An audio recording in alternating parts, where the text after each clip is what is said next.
will call this success favors the prepared engineering mind.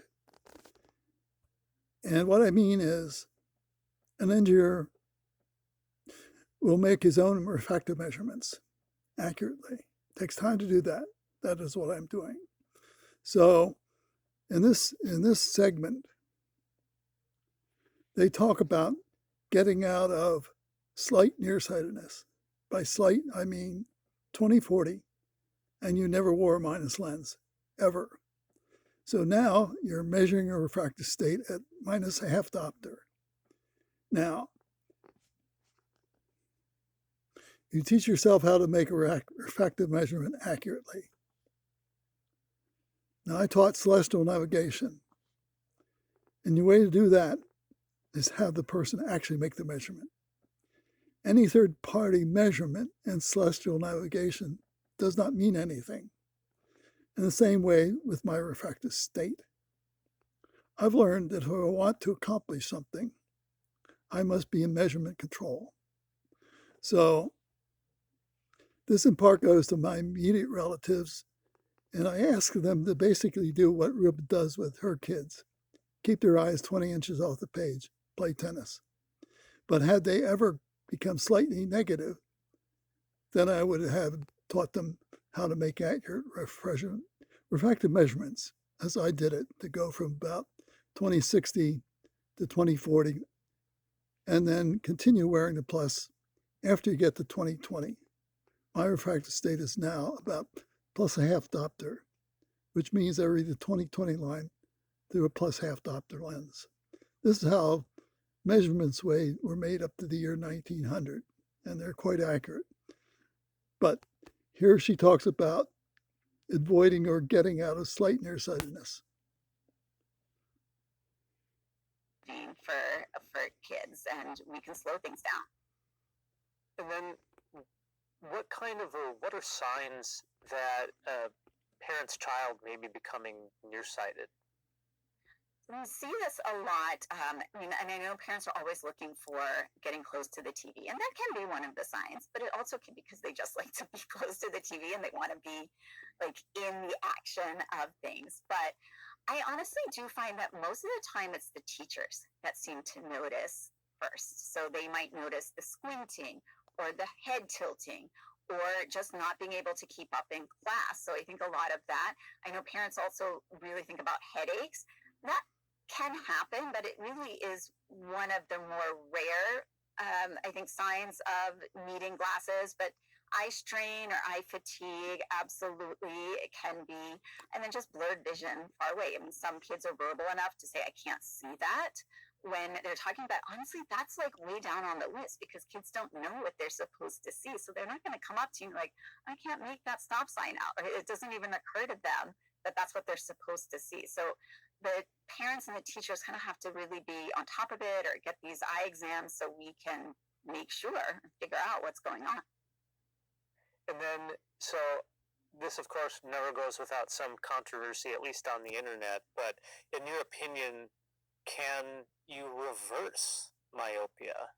Right? That's always a question people will ask. Is there something I can do to get rid of these glasses? So I don't need LASIK, or my child won't need glasses, that sort of thing. I know, and it's such a common question, right? Is there some food you can eat, or there eye exercises? And I know this is almost a hot button topic, right? But as far as we know, you cannot reverse myopia because the eyeball is the length that it is. You're not changing the shape of the eyeball with exercises. Now, what you can be doing is some kind of neuroadaptation. Your brain can be adapting. You might be able to see better, but that's not reversing the myopia. That's not reversing how long the eyeball is, which is what puts these kids at risk, right? For all those things that we talked about before, retinal detachments and cataracts and glaucoma. So I really caution parents. There's usually no way to reverse it, which is just like glaucoma, right? But we can hopefully prevent it or slow it from causing damage. How do we solve our nation's biggest challenges? Launching AI in orbit, using XR on the battlefield, making America stronger, safer, faster. Do lose out. Okay, the big difference here is who is making the accurate measurement. Now, they say, bring them in and we will measure.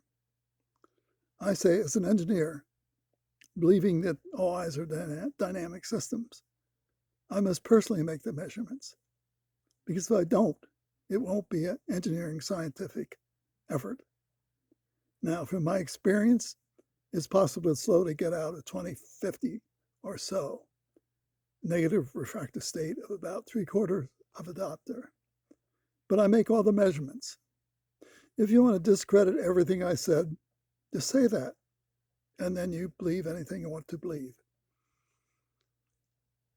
This will go to my own immediate relatives, and they fortunately played tennis and kept their eyes 20 inches off the page, which means their refractive state was positive if they measured themselves, meaning 20/20, and they could probably read the 20/20 line through a +1/2 diopter. However, if they were going down in terms of refractive state, you find out as you go from +1/2 to 0 diopters, still 20/20, and then a year later, you're down to 20/50, 20/60. It is that type of prevention that is possible by knowing what you're doing, knowing the tradition of it is to just put a minus lens on it and say, you're okay, and you can't get out of 20/40. I will leave that up to you. I see all eyes as dynamic systems. And I see the same problem that both Joey and I had. We put our nose on the page. That meant our refractive state of our fundamental eyes went down at -1 diopter per year, give or take a 1/2 diopter. So that is where we stand now. I can't say that I can do anything to change it. And my own immediate relatives, to the extent that they have engineering common sense and will make their own refractive measurements, I'm pretty sure they would have kept their refractive state measured positive and never had a problem with entering nearsightedness and getting a strong minus lens when they were at 20/40. Add your own commentary, and thank you. And I thank my relatives.